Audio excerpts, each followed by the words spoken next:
I met with David Zelon and Thomas Carter, and kept ringing in my mind was John Wooden. I was a friend of his. I used to, go and meet with him at his house, and just really how the pyramid of success, the two cornerstones he talked about was industriousness and enthusiasm, that spirit within you that this guy has, and is done in this one in 3 words: a perfect effort. That you would love your teammates so much that and it doesn't matter the conditions that you're playing in, cold or whatnot, but you're always focused on your teammate. Very similar to Wooden's philosophy. There's a lot of similarities between the way he approached the game and the way Coach did. Yeah, and the parallel between them it's so close.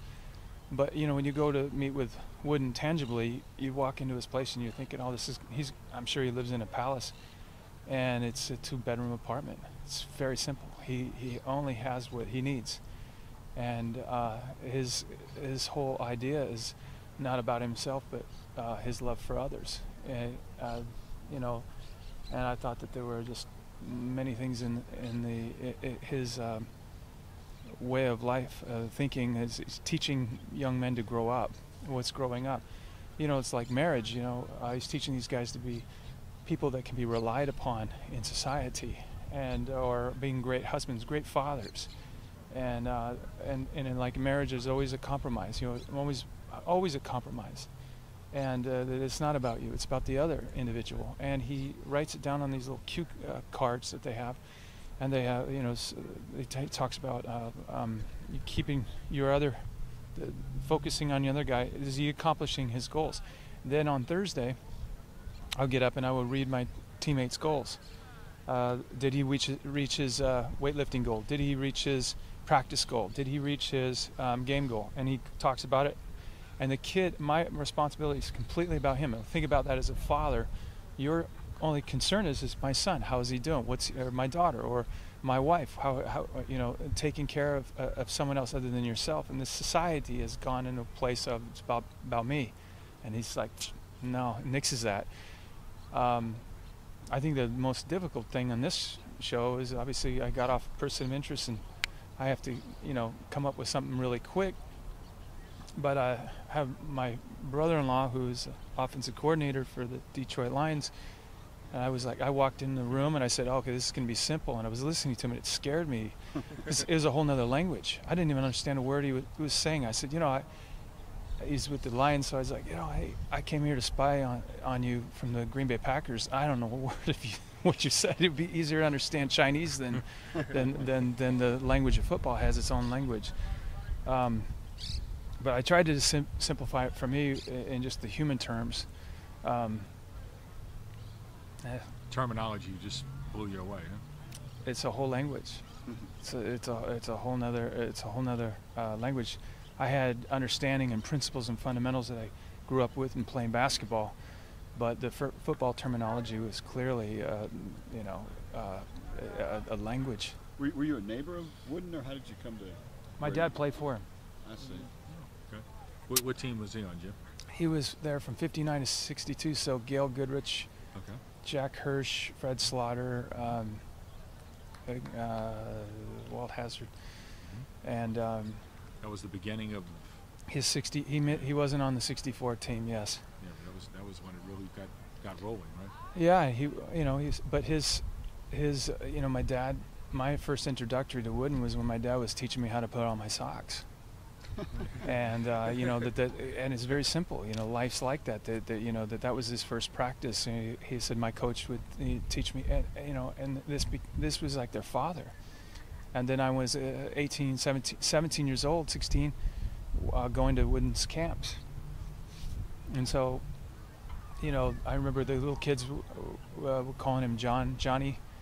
And one of the guys got up there, and maybe it was Erickson, got up there and says, hey, look, I know you little kids here and everything, you're cute and stuff, but you don't call him John. We don't even call him that. He's coach. So. Talk about Coach Ladd a little bit and how sure. Obviously you met him, and I take it that you have. Yeah, very briefly. And how do you compare yourself to him, and how have you buried yourself into this role? Well, I don't know. I mean, we both got ears and noses and stuff. We're completely different. He's a guy that's very few words when he says what he means. I think that I heard this a long time ago. I don't know if it was from him or someone else. What a man does in private is who he really is. And I think this is what he teaches them. And those are the things that stir me as an actor. There's a few films that I've seen that, you know, the philosophy that from Wooden, through my father, and through I think this guy is like there are guys out there that are going to, you know, a good doctor is one who. There's the guys that do it for money, and those are the guys that do it for their patients. And then I think that's still applicable to actors. And I always looked, you know, for films that had a redeemable quality to them, that would aspire you to greatness. I'll go back to watching when I was in high school. We were why I was drawn to this and why I was drawn to him was that my connection through my senior year in high school. We were playing the #1 team in the state of Washington, and we had no chance to beat them, Mercer Island. I went to Kennedy High School, and we had to beat this team in order to get to the state tournament. And for whatever reason, I was going through the newspaper, and I saw this thing called Hoosiers. So we called each other, and we went to watch Hoosiers, and the power of film and what it could do. We believed after watching that movie that we could beat them, and we did. We beat them that night. It would take nothing short of a miracle, and one happened. I think another thing was that drew me to it was a HBO documentary I saw on the Miracle on Ice, and Do You Believe in Miracles? And I think that when there's the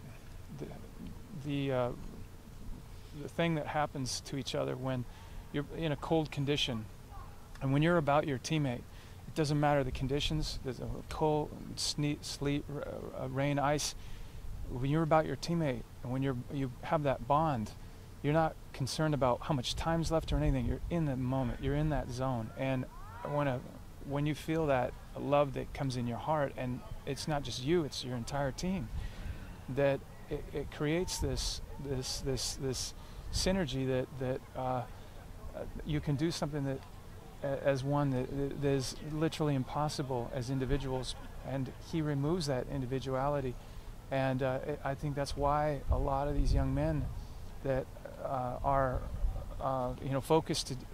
I will drive an hour into your school every day, and an hour back, or 2 hours in, 2 hours back, like a lot of these parents.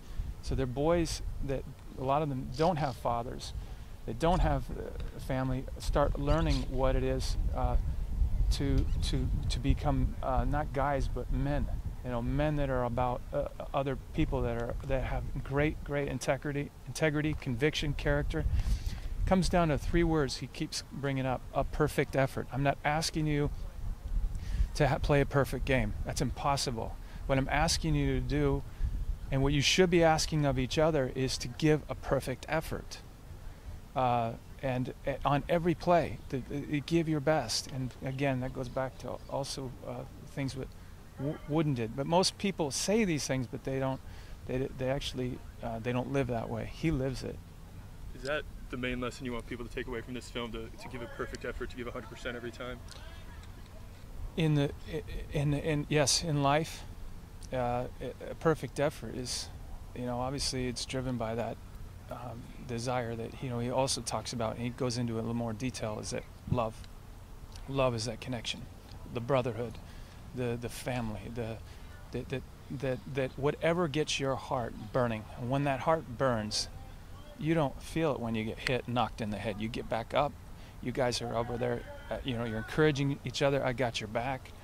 And what he does so well is that he'll say, hey, I got 3 leaders on this team. The next year's senior squad, I may have 10. But whatever, he says at one point, he says, every team needs leaders to cut the path and followers to make it wider. Every great team has to have followers, guys who will go, I believe in this guy. I'm going to follow his lead. I'm going to be right beside him, whatever he wants. Last year, I think we had a very good group of leaders, and you recognize that in them when we're good followers. Those guys that left took every challenge head on, welcomed it, wanted it, couldn't wait for it, and they played like it too. They kicked the crap out of you in practice every week to get themselves ready for the game, and when the game came, they were fearless, and they played like it too. But it looks like you guys are looking around going, where are those leaders? The effort you put in during the offseason was commendable, but it has not translated onto the field, to be honest with you. I think a lot of you are afraid of contact and mixing it up. I'm sorry, but this game requires that of its leaders. I can talk a big game, lift a corner of the weight room, run through all of the agility stations, but if I don't hit and I'm not physical on this field, my leadership qualifications drop dramatically. If I'm not a tough SOB on this field, my leadership credibility is diminished. Bam! I mean, it lit me up when I heard that. Who talks this way? Very rare. And he lives that way. Because he lives that way, these boys, they sift that out. Kids especially sift it out so quickly, and they know it's legitimate. And I was watching A Perfect Effort, the documentary, and I looked at his eyes, and I looked at their eyes, and I could see them well up and cry. And he says, look, I'm not going to get you motivated before this game. I'm not going to do it. I don't want your teammates. I don't want you to look into your teammates to do this. You look to yourself. It all comes from within your own heart. It's like, boom. He makes each, it's like the old saying, teach a guy how to fish, or give a guy a fish. That idea that he'll live for a lifetime if you teach him how to do it. And that's what he does, and he does it in droves. But he's not asking every guy that every guy's going to be a leader. He's saying it's a responsibility also for people that watch a great leader and say, hey, I can't do what he can do, but I can go to all these other guys and say, that's our leader. Let's get behind this guy. This is a great guy. This guy really gets it. And those people are as more important as that individual that is out there that we have to continue to manifest that great spirit that's in with all of us, and I just felt that when I read it that I think there's a lot of good here. That was good. I like that. That was you did.